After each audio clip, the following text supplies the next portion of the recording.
대부분의 전자기기는 리셋 기능이 있는 것 같습니다. 리셋한다는 것은 처음 만들어질 대로 되돌려서 처음부터 새로 시작하는 것이죠. 그래서 기계들에게는 리셋 기능이 있어서 새롭게 합니다.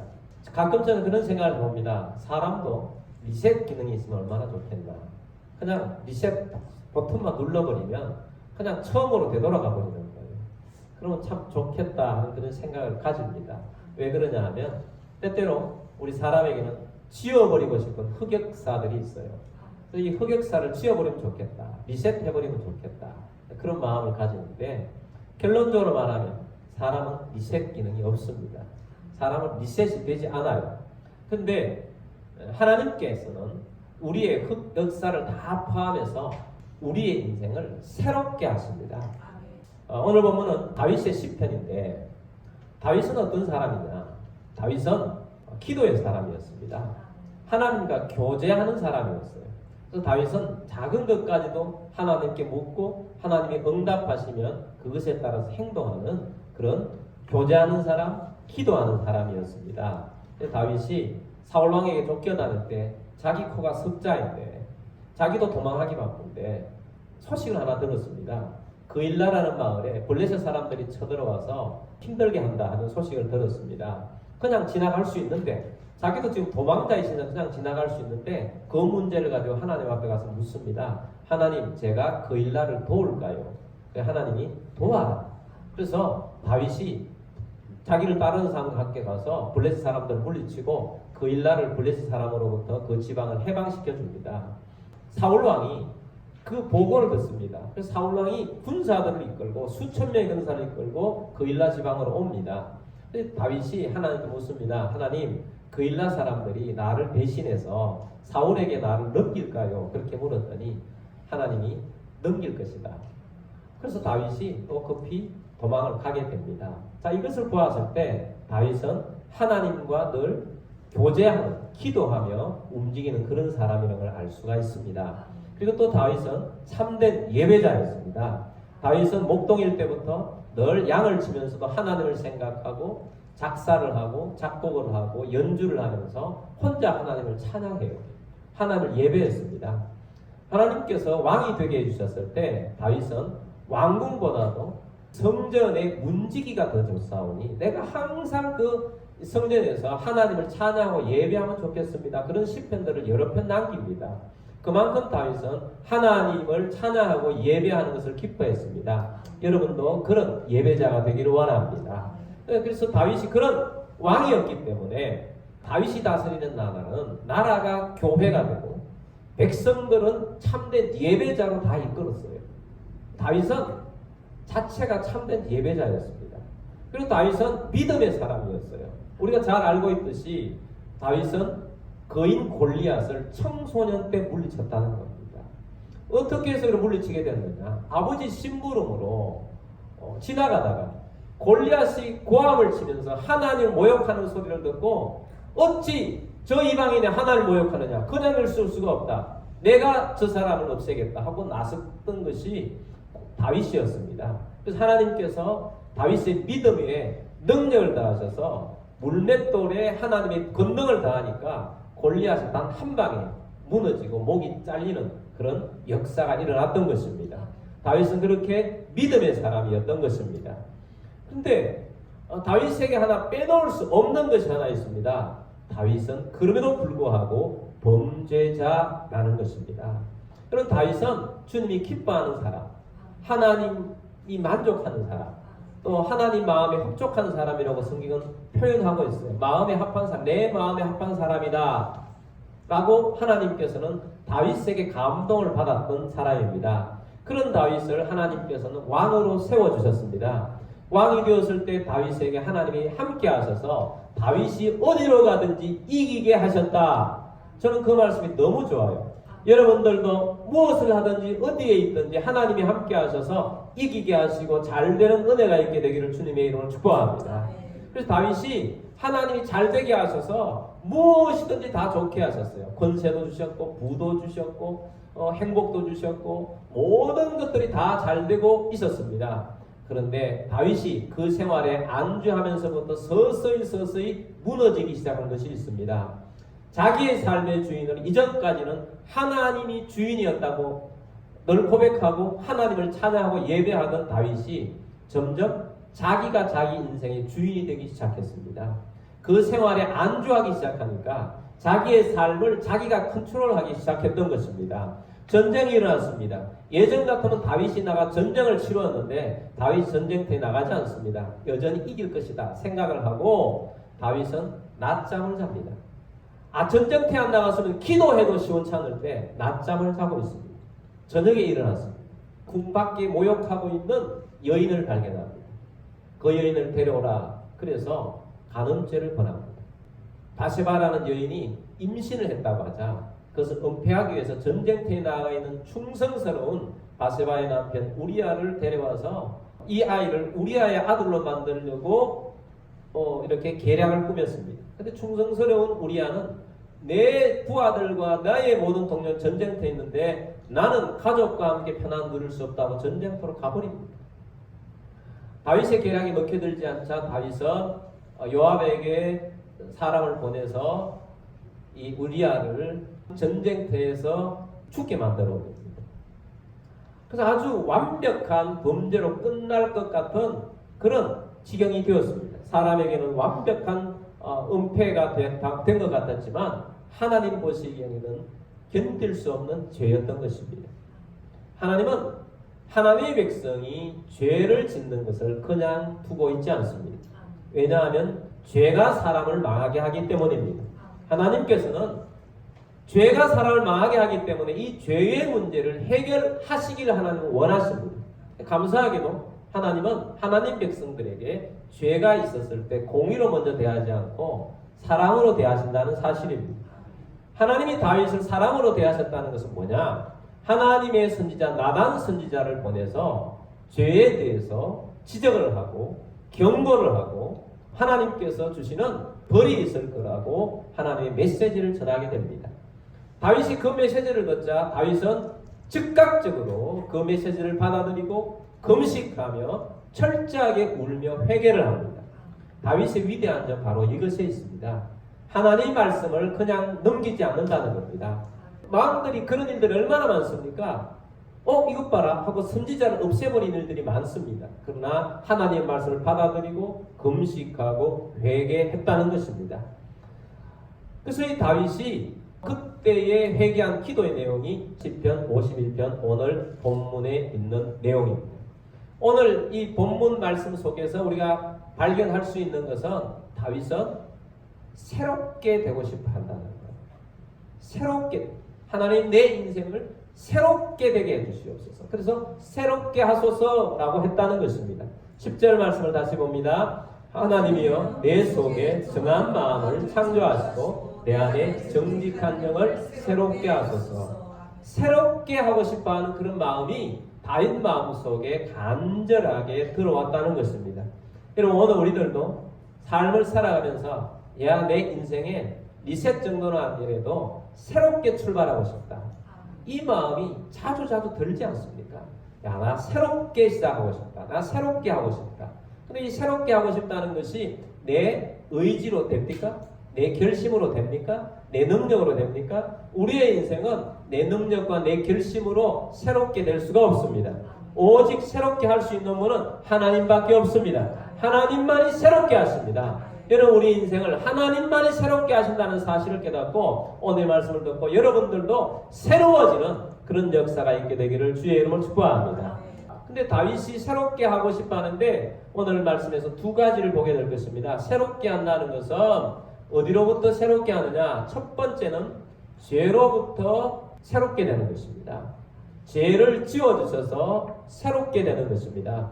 오늘 시편 51편 10절 말씀 바로 위에 9절 말씀이 있는데 9절 말씀 보겠습니다. 주의 얼굴을 내 죄에서 돌이키시고 내 모든 죄악을 지워주소서. 아멘. 내 모든 죄악을 어떻게 해달라고요? 지워주소서.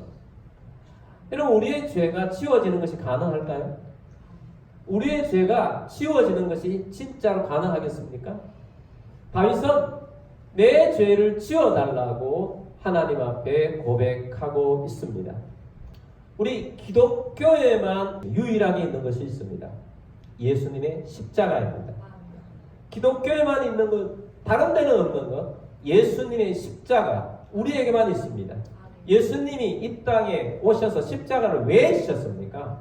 예수님이 이 땅에 오셔서 십자가를 지신 이유는 우리의 죄를 짊어지시고 그 형벌을 감당하기 위해서 예수님이 대신 십자가를 지셨다는 것입니다. 그래서 우리에게는 예수님의 십자가가 있습니다. 근데 예수님의 십자가 있다는 것은 우리 기독교에만 있는 것 또 하나를 생성합니다. 그것이 무엇입니까? 용서입니다. 우리 기독교에만 용서가 있습니다. 이런 다른 곳에는 가면 용서가 없습니다. 용서라는 것 자체가 없습니다. 다른 데 가면 죄 짓지 말라는 법은 있어요. 도덕은 있어요. 도덕을 가르치는 있습니다. 그런데 죄 용서가 없다는 사실입니다. 아무리 돌을 닦고 선하게 하고 이렇게 하면 극락에 간다고 아무리 한다고 한들 남아있는 죄는 어디서 해결합니까? 도덕적으로 배워서 아니면 훈련을 해서 돌을 닦아서 그것을 믿은다면 다른 종교에서 믿은다면 죄를 아예 0.0001%도 안 지을 수 있다고 합시다. 그것도 불가능하겠지만 있다고 합시다. 그러면 지었던 죄는 어디 갑니까? 그럼 그들은 논리적인 모순에 빠져 있어요. 죄를 안 지으면 극락에 가고 죄를 지으면 지옥 간다 그러는데 해결하지 않는 죄를 가지고 있으면 아무리 지금부터 잘 산다 할지라도 지옥 갈 수밖에 없어요. 희망이 없습니다. 기독교가 독선이라고 말하는 사람들이 있습니다. 독선이라도 좋습니다. 왜 기독교에만 구원이 있느냐? 오로지 기독교에만 구원이 있느냐? 다른 데는 용서가 없기 때문입니다. 간단합니다. 우리에게만 오로지 용서가 있습니다. 죄를 지어버리는 용서가 우리에게만 있다는 것입니다. 하나님 나라에만 구원이 있다는 것입니다. 우리에게 구원이 있습니다. 우리에게 주님께서 죄를 지워주십니다. 하나님께서 죄를 지워주십니다. 성경 말씀에 보면 군데군데 그 말씀들이 나타납니다. 시편 103편 12절 말씀 보겠습니다. 동이 서에서 먼 것 같이 우리의 죄과를 우리에게서 멀리 옮기셨으며 아멘. 동쪽과 서쪽은 만날 수가 없습니다. 동과 서가 어떻게 만납니까? 반대에 있는데. 근데 우리와 우리의 죄과를 동쪽과 서쪽으로 분리시켜 버린다는 거예요. 누가? 하나님께서 동쪽과 서쪽으로 하나님께서 우리의 죄와 우리의 죄과 모든 것들을 나와 분리시켜 버려요.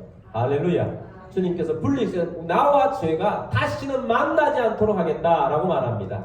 신약 시대에는 더 귀중한 말씀을 우리에게 줍니다. 히브리서 10장 17절 18절 말씀 봅니다. 또 그들의 죄와 그들의 불법을 내가 다시 기억하지 아니하리라 하셨으니 먼저 17절 내가 그들의 죄와 그들의 불법을 내가 다시 뭐하지 아니하리라 기억하지 아니하리라. 누가? 하나님이 기억하지 아니하리라 말씀하셨습니다. 하나님이 기억에서 우리의 죄를 지워버리신다라는 것입니다. 하나님이 그렇다면 그런 것입니다. 하나님께서 하나님의 생각과 마음에 우리의 죄를 지워버리십니다. 그래서 18절 말씀에서 이렇게 말씀합니다. 이것들을 사하셨은즉 다시 죄를 위하여 제사 드릴 것이 없느니라. 아멘. 제사를 구약시대는 왜 드립니까? 왜 양을 가져가고 왜 비둘기를 가져가서 하나님 앞에 나아갑니까? 죄 용서해달라고 대속제물을 가져가는 것입니다. 사하셨기 때문에 다시 죄를 위해서 용서를 구할 필요가 없다는 것입니다. 완벽하게 하나님께서 우리의 죄를 용서해 주셨습니다. 깨끗하게 해 주셨습니다. 그래서 하나님께서는 우리의 죄를 하나님에게서는 다 지워버리셨어요. 할렐루야. 그래서 지워버렸다. 이것이 하나님께서 죄를 지워버렸으므로 죄로부터 우리를 새롭게 하신 것입니다. 하나님께서 깨끗하게 하신 거예요. 근데 죄는 어디에 남아있느냐? 우리 마음에 남아있죠. 죄는 흔적을 남깁니다. 죄는 흉터를 남겨요. 우리 속에. 그래서 우리 양심에 이 죄가 남아있어요. 내 죄가 용서받았는데도 불구하고 기억나야 안 납니까? 하나님은 기억하지 않는데 나는 자꾸 기억하고 있어요. 내 죄가 나로 하여금 자꾸 기억나게 하셔서 나는 왜 이럴까? 제가 용서받았다 그랬는데 뭔가 일이 안 풀리면 그 죄 때문인가? 자꾸 그렇게 내가 스스로 내 속에 남아있는 자를 자꾸 돌이킵니다. 그것을 사단은 이용합니다. 결국 사단은 너는 그랬기 때문에 안 돼. 하나님은 지어버리신 죄를 내 마음 속에서 자꾸 되새김질합니다. 그러면서 너는 죄 용서 못 받았어. 넌 그럼에도 하나님 백성이야. 너는 안 돼. 안 돼. 라고 사단은 자꾸 그것을 활용하며 이용합니다. 죄가 남아있는 것은 내 마음속과 또 내 죄를 알고 있는 다른 사람들 마음속에 남아있어요. 그건 있는 건 어쩔 수가 없는 것입니다. 그런데 하나님께서는 우리에게 예수님이 내 죄를 위해 십자가에 달려 돌아가셨으니 이 구원의 은혜를 받아들이라고 말씀하고 있습니다. 그래서 우리가 죄 용서받는 것도 예수님을 믿음으로 용서받지만 우리가 죄 용서받았다는 것을 받아들이는 것도 믿음으로 받아들여서 우리가 믿음으로 산다는 것입니다. 여러분 오늘 이 말씀을 듣고 여러분 양심 속에 여러분을 계속해서 죄인 되게 하는 것들이 남아있다면 주님 앞에 죄 용서를 구하고 주님은 깨끗하게 사해주셨다는 것을 믿고 그 안에서 살아가시는 거룩한 주의 백성이 되시기를 주의 이름으로 축복합니다. 두 번째는 새롭게 한다는 것은 내 마음과 내 영을 새롭게 한다는 것입니다. 예레미야 17장 9절 말씀 보겠습니다. 만물보다 거짓되고 심히 부패한 것은 마음이라 누가 능히 이를 알리오마는. 아멘. 만물보다 거짓되고 심히 부패한 것이 뭐라고요? 사람의 마음입니다. 우리의 마음이 거짓되고 심히 부패했습니다. 여러분 성선설이 있고 성악설이 있습니다. 성선설은 무엇입니까? 사람이 태어나면서부터 선하다. 성악설은 사람은 태어나면서부터 악하다 하는 것입니다. 여러분 우리는 하나님의 형상대로 지원받았습니다. 우리의 양심에는 하나님의 형상이 아직도 남아있습니다. 그래서 선의 기준이 남아있어요. 선의 기준이 있고 이런 걸 행해야 선이고 이런 걸 행하면 악하다 하는 것이 사람들의 마음속에 다 들어있어요. 그게 양심이라는 것입니다. 근데 사람이 타락했어요.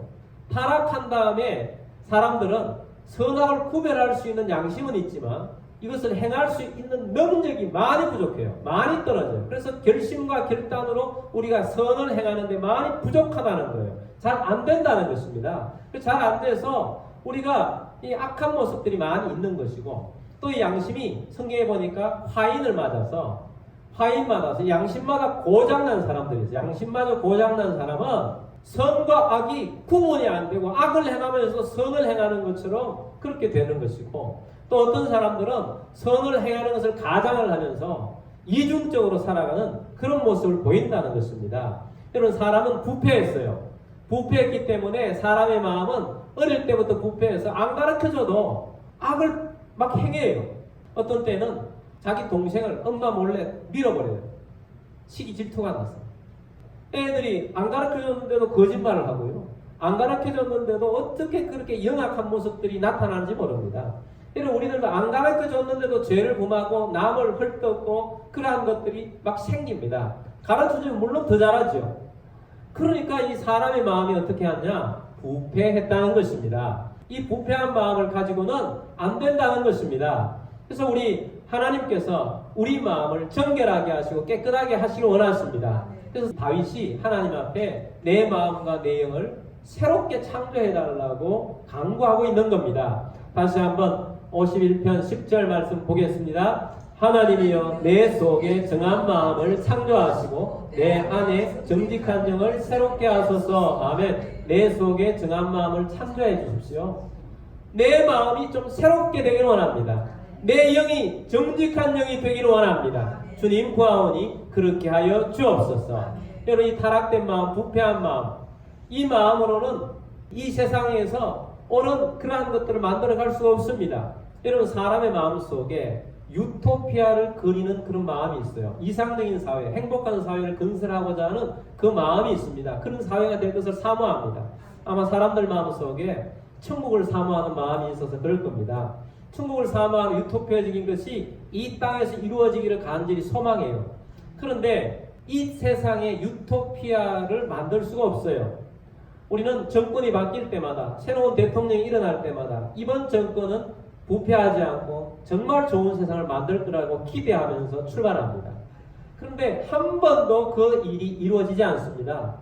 계속해서 보니까 옛날이나 또 옛날보다 더한 일들이 계속 일어납니다. 새로운 부패, 새로운 신종 부패한 모습들이 자꾸 드러나죠. 이번에도 그러한 모습들이 자꾸 드러나는 거 아니겠습니까?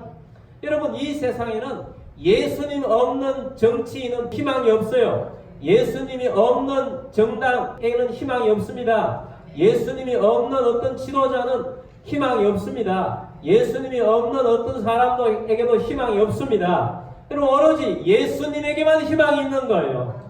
예수님에게만 희망이 있습니다. 그러므로 새로운 세상을 만들고자 하는 그 마음마저 꺾을 필요는 없지만 거기에 희망을 걸고 그게 다 될 것이라고 믿는 믿음은 가지면 가질수록 여러분 크게 실망하게 될 것입니다. 왜? 사람의 마음이 심히 부패했기 때문입니다.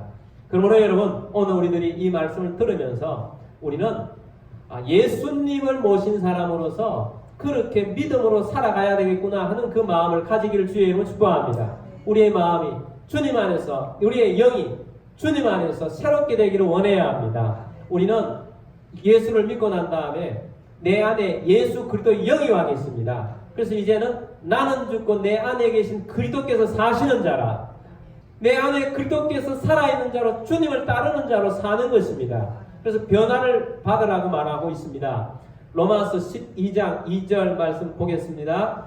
너희는 이 세대를 본받지 말고 오직 마음을 새롭게 함으로 변화를 받아 하나님의 선하시고 기뻐하시고 온전하신 뜻이 무엇인지 분별하도록 하라. 아멘. 너희는 이 세대를 어떻게 하지 말고 본받지 말고 오직 마음을 어떻게 해요? 새롭게 함으로 뭐를 받아요? 변화를 받아라. 변화를 받으시기 바랍니다. 우리가 변화를 받아서 누구의 뜻을, 어떤 뜻을 분별하여 삽니까? 하나님의 뜻을 분별해서 사는데, 이 뜻은 하나님이 어떻고 선하시고 또 기뻐하시고 또 온전하신 뜻이 무엇인지 분별하도록 하라고 말씀하고 있습니다. 하나님의 뜻 가운데 하나님의 뜻을 분별하여 하나님을 중심으로 나아가는 우리 모두가 됩시다. 로마서 8장 6절 말씀 봅니다. 육신의 생각은 사망이요 영의 생각은 생명과 평안이니라. 아멘. 육신의 생각은 뭐예요? 사망입니다. 육신의 생각은 뭐예요? 사망입니다. 영의 생각은 뭐예요? 생명과 평안입니다. 그럼 영의 생각, 성령이 내게 주신 그 생각을 가지고 성령으로 살아가자는 것입니다. 13절 14절 말씀 보겠습니다. 너희가 육신대로 살면 반드시 죽을 것이로되 영으로서 몸의 행실을 죽이면 살리니 무릇 하나님의 영으로 인도함을 받는 사람은 곧 하나님의 아들이라. 아멘. 그래서 우리는 하나님의 영의 인도함을 받아서 살아가야 합니다. 내 육신의 생각과 내가 주도해서는 안 돼요. 하나님의 인도하심을 받아서 살아가야 하는 것입니다. 하나님의 성령을 따라서 살아가야 하는 것입니다. 말씀의 인도를 받고 내 속에 와 계신 예수 그리스도의 영이신 성령님을 따라서 사는 우리들이 됩시다. 성령님을 쫓아서 살아갈 때 하나님의 나라와 주님의 뜻을 이룰 수 있습니다. 하나님의 뜻을 이루어가며 주께서 원하시는 삶을 살게 될 것입니다. 여러분, 우리의 삶은 한 번밖에 없는 인생이에요. 한 번밖에 없는 인생인데 우리가 살면서 많은 경우에 자주자주 생각하지 않습니까? 나 새롭게, 다시 한번 새롭게 살고 싶다. 새 마음을 가지고 살고 싶다. 새 출발하고 싶다. 다윗도 그 마음을 가졌어요. 그렇게 기도했습니다. 여러분, 오늘 우리들이 주님 안에서는 가능하지만 우리 스스로는 아무리 결단하고 결심하지만 안 된다는 것입니다. 주님 안에서 거듭난 자로서 새롭게 출발하는 여러분들이 되기를 주의 이름으로 축복합니다. 새롭게 한다는 것은 어떤 거냐? 건물에 리모델링 하는 것 같다, 그렇게 생각합니다. 저는 지난번 교회, 이금 교회 내부에 리모델링 시도를 여러 번 했었습니다. 리모델링이란 무엇입니까? 뼈대리는데 다 바꾸는 거 아닙니까? 그래서 우리도 지금 새롭게 바꿔서 옛날에 있던 모습 안으로 다 감춰졌어요. 옛날에 있던 거 다 감춰졌어요. 우리가 옛날에 있던 육신적인 생각과 마음과 죄들은 다 하나님께 다 지워버리시고 예수 그리스도 우리를 덮어주셨어요. 지워버리시고 덮어주셔서 우리로 하여금 이제 성령 안에 살고자 하는 것입니다. 그렇게 여러분들이 살아갈 때 하나님의 나라와 주님의 뜻을 이루는 것입니다. 근데 우리는 예수를 믿는다고 하면서 한 번밖에 없는 다시 한번 산다고 하는데, 여러분, 우리가 새롭게 된다는 것은 그냥 내가 예수님을 영접하고 죄 용서를 받아서 구원받았으니 천국 가면 됐다. 그러니까 이제 대충 예배 드리고 나는 어디 가든지 당신의 종교가 뭐냐? 나 기독교인입니다 하고 그 정도로 그냥 그리스도의 모습만 있고 정말 주님의 중심을 두고 살지 않고 있다면 새롭게 된 것이 아닙니다. 우리의 인생을 새롭게 한다는 것은 내 인생을 지금부터 하나님의 계획대로 새롭게 써나가기를 원하신다는 것입니다. 하나님 우리를 부르신 모든 사람들은 한 사람도 빠짐없이 하나님이 계획하신 바가 다 있어요. 여러분 한 사람 한 사람의 하나님이 계획하신 바가 다 있어요. 그러니까 하나님이 그 계획하신 바를 이루도록 하시기 위해서 하나님은 우리를 불러주셨고 그 새롭게 하셔서 우리로 하여금 새 삶을 살도록 우리를 이끌어 주실 것입니다. 그러므로 오늘 우리들이 대충 사는 것이 아니고 중간지대에 사는 것이 아니고 정말 예수님을 붙잡고 예수님 중심으로 해서 살아가는 우리들이 되기를 바랍니다. 성령의 새롭게 하심을 따라서 주님이 주인 되시는 삶을 사시는 여러분들이 되기를 다 주의 이름으로 축복합니다.